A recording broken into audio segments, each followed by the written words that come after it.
Hi, this is Doug and Adele Calhoun, and we are here tonight to talk about breath prayers for our beloved threes.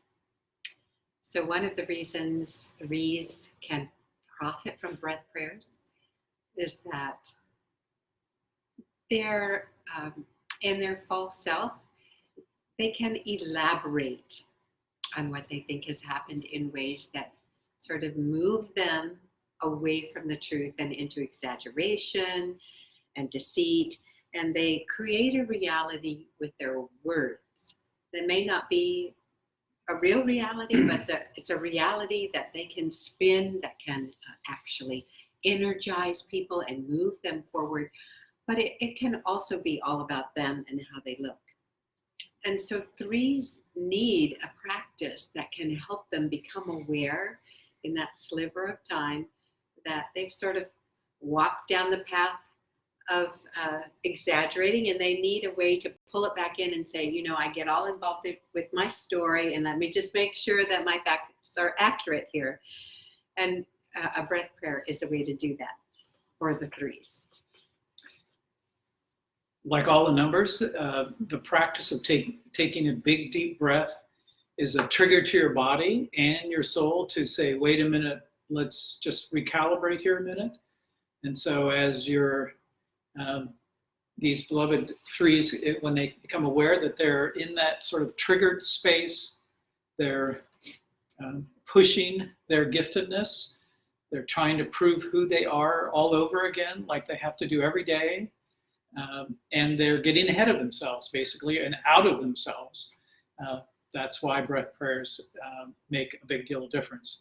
And we're referring to these, so this is part of our book of the Enneagram, Spiritual Rhythms for the Enneagram, a handbook for harmony and transformation. And we provide these practices in there. We hope if you're using them, you'll let us know how you're using them, and maybe share this video with your friends so that others can find out more about it. So one of the breath prayers, for each one, we start with just realizing that we are made in God's image. That's the bottom line, base sense of belovedness for all the numbers. And then a particular prayer, that's the inhale. God, I'm made in your image. That's the truth. And then the exhale is, I am not a persona. So, God, I'm made in your image. I am not a persona. Because when threes get going, they think they are what they do and what people think of them. And so they get lost out here. And this breath prayer anchors them back into their self-image in God, a sense of belovedness. And it centers them and assures them that they don't have to construct an identity. They don't have to produce an identity. They have one. They need to go home and find it again because it's within them. Another breath prayer that we offer is to breathe in, do all things. And the do all things is because here are the threes who really want to do all things. And so it's do all things through Christ, with Christ, in Christ. That the doing actually comes out of being in Christ. And so it's a reminder that, again, it's not I do things for Christ, but with Christ. I am incarnating who God is in my doing. So I breathe in, do all things with Christ and in Christ. Another one that I think works for all of us, but the threes live in this world all the time, is a very simple one. God, your plans, in breath, not mine. And the reason why this is particularly helpful for the three is they got a ton of plans. I mean, they're always thinking of what could be done, should be done, and they can see it. They can see it, how it would get there. They have all these things. But this is sort of a reminder from the book of James where it said, why do you say I'm going to go this and go do that? Instead, you say, if it's the Lord's will, I will do that. And so this little check, just a small check, as they're dreaming up and with their God-given energy coming up with all these ideas, this is a way of, again, keeping them centered and anchored in God, not in their performance, but also honoring their ability to plan. And so they say, God, your plans, not mine. So in the midst of all these ideas, they're surrendering those to God in that breath prayer. And it's a way of freeing them really from the tyranny of their own thoughts. They have so many great ideas. This is a way of trying to say, okay, wait a minute. God, what are you doing here? How do I yield and submit to this? So just in those very short few words, God, your plans, not mine. So we're going to invite you right now, whatever your number is, to do a breath prayer. It's easy for us to tell you about it and you'll think, okay, I'll do that tomorrow. Well, no, let's do it right now so that your body can have some sort of body memory of what this is like. So I invite you to take a deep breath in,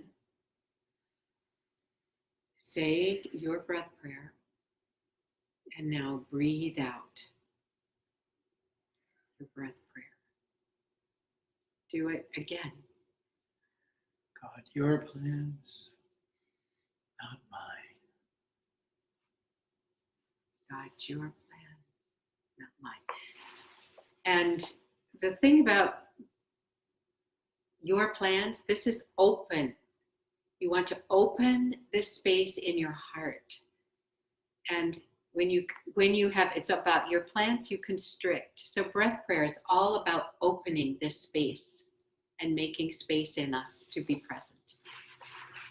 The last one we'll share is one that we suggest in the book as an example of how do you connect your harmony partners. So for a 3, that's connecting the 6 and the 9. And so the one that we suggest here as a starting place really for you to discern is effective loyalty harmonizes. So the 3 is the genius at effective production and getting things done. The 6 intuitively is thinking out how are we going to be loyal to our whole group and our whole tradition.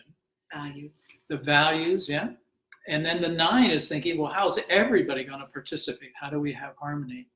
So when a 3 is on their best game, they will intuitively be drawing from those 2 other numbers so that their effectiveness loyally harmonizes. So there's lots of ways you could say it, but you're drawing on those 3 numbers. And so a way of doing it is that your in-breath is, I'm all about that effectiveness.